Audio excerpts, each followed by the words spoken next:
Ndugu wananchi na waandishi wa habari kwa ujumla, leo tumefika hapa kukagua miundombinu hii ya mabasi yaendayo kwa kasi, lakini pamoja na kukagua miundombinu mingine. Kwa hiyo awali ya yote nitumie nafasi hii kwanza kumshukuru Mungu mpaka hapa tulipofikia. Tunaamini kwamba kila mmoja kimtazama mwenzie anaweza kumshukuru Mungu katika hatua tuliopo sasa. Lakini jambo la pili la muhimu ni mshukuru sana Amiri Jeshi Mkuu na Rais wetu wa Jamhuri ya Muungano wa Tanzania, kwanza kwa yeye mwenyewe kushika tena madaraka haya kwa awamu ya pili, lakini pia kuendelea kuiunda serikali. Lakini tatu la muhimu ni tamko lake la kuendelea kujenga Tanzania yenye maridhiano, kwa maana tupate nchi ambayo inaweza kuzungumza lugha moja, tupate nchi ambayo Watanzania watakuwa na furaha juu ya rasilimali zao na juu ya serikali yao. Ndugu zangu wananchi na waandishi wa habari kwa ujumla, hapa nyuma yangu ni sample ya basi ambalo limevunjwa vioo, lilitaka kuchomwa, lakini ikiwa ni muendelezo pia wa mabasi mengine ya UDART ambayo pia yalichomwa. Na kwa sasa serikali inaendelea na tathmini kuhusiana na kiwango hicho cha uharibifu wa miundombinu ya serikali, miundombinu ya watu binafsi, lakini pamoja pia na wale wengine ambao wamepata madhara katika maisha na katika mambo mengineyo. Kwa hiyo jambo la muhimu ni wasihi tuendelee kuwa na utulivu, ni wasihi tuendelee kujenga upendo, lakini wasihi sana pia tuendelee kuwa wamoja. Na ni wasihi pia kwamba migogoro ya namna hii tusiangalie katika jicho la kawaida. Tunaweza tukagombana mimi na wewe ndani ya taifa letu, lakini akawepo adui mkubwa wa maendeleo yetu anayetuchungulia sisi tukiwa tunalumbana na akapita katikati yetu. Mwisho wa siku migogoro ya namna hii ikaligawa taifa, ikapasua taifa, ikazorotesha maendeleo, na sote tukarudi tena katika nchi ambayo amani itabaki kuwa historia. Kwa hiyo niendelee kuwaomba sana Watanzania wa Dar es Salaam kwamba sisi tumebeba dhamana ya maisha mengi sana ya Watanzania wenzetu. Tumebeba dhamana na maisha ya watu wengineo ambao wanategemea Dar es Salaam katika maisha yao. Mtaungana mimi kwamba wenzetu wa Zambia, Malawi, Kongo na baadhi ya nchi zingine ambazo zina bandari zinategemea sana ukanda huu wa Dar es Salaam kuweza kufikisha mizigo kwenye mataifa yao. Sambamba na hili, tarehe 29 ya mwezi wa 10 uchaguzi ulikwisha. Na kama uchaguzi ulikwisha, ni wajibu sasa sote tuweke hasira zetu kando, tujenge taifa letu.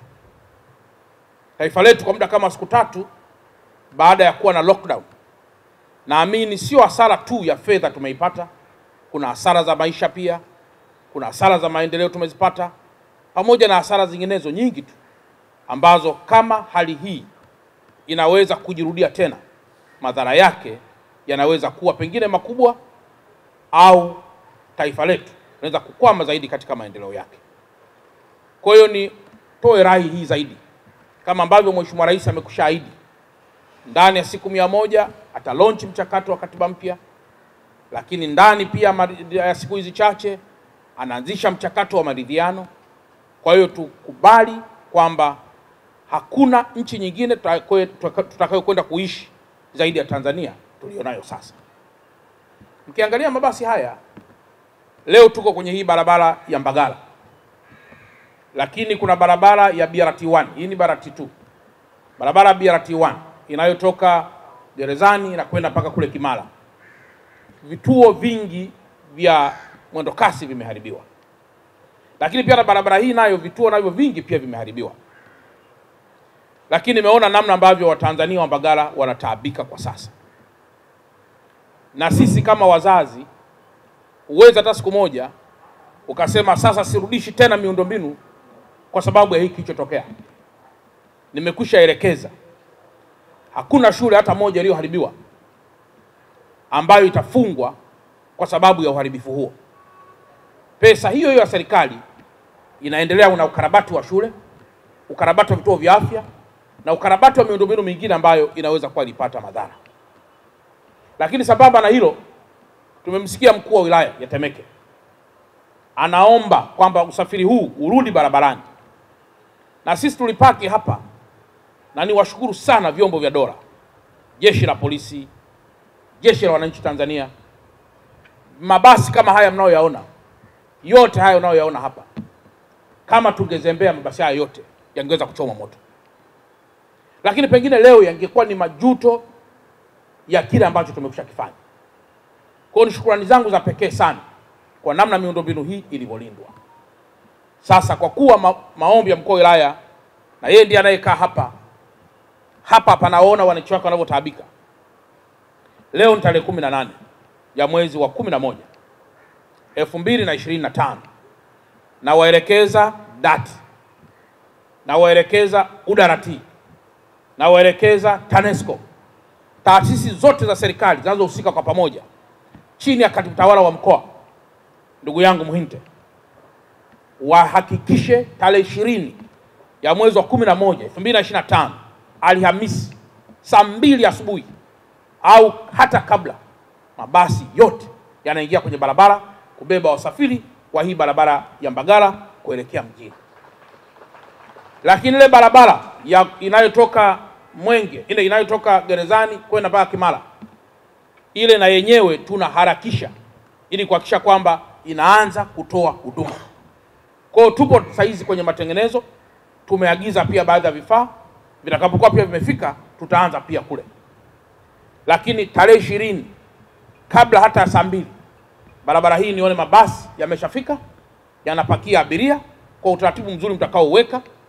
Hii imeshakuwa ni hasara, na kwa muda huu hasara lazima wakati fulani huwa watengenezaji ni sisi wenyewe pia wananchi, kwa sababu hakuna namna serikali inaweza kutoa pesa mahali popote zaidi ya kodi hizo hizo za Watanzania ziweze pia kukarabati mabasi haya na ziweze pia kujenga vituo hivi.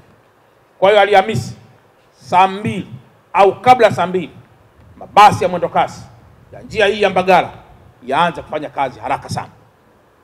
Na mwisho, jeshi la polisi na majeshi yote ya vyombo vya dola tulionayo hapa waendelee kurusha macho yao ili kuyalinda mabasi haya na kulinda miundombinu hii. Nafahamu wapo Watanzania wema sana ambao wakati wote wamekuwa ni mabalozi wazuri wa amani, na wapo pia wenzetu wachache ambao mtu anachukia, anaona ashike jiwe, ashike moto, alipue kila kitu. Sasa ukilipua kila kitu utaishije? Kwa hiyo tugombane tunavyoweza kugombana, lakini kamwe tusidhuru miundombinu inayoweza kusaidia kizazi cha sasa na kizazi kijacho. Na mwisho, sote baada ya serikali kuundwa tuendelee kuwa na heshima kubwa sisi kama Watanzania, kuheshimiana wenyewe, kuheshimu serikali zetu, lakini tukaribishe mazungumzo ya mara kwa mara kwa kile ambacho nadhani umekwazika nacho, na sisi kama serikali tutarekebisha pale tulipokosea, tutasonga mbele pale tulipokosea, na tutaendelea kushauriana pale tulipokosea, na tutaamini kabisa kwamba mimi niliyekosea na wewe mwenzangu kukosea, wote tukasamehana, tunajenga Tanzania bora zaidi. Jamhuri ya Muungano wa Tanzania. Asante sana.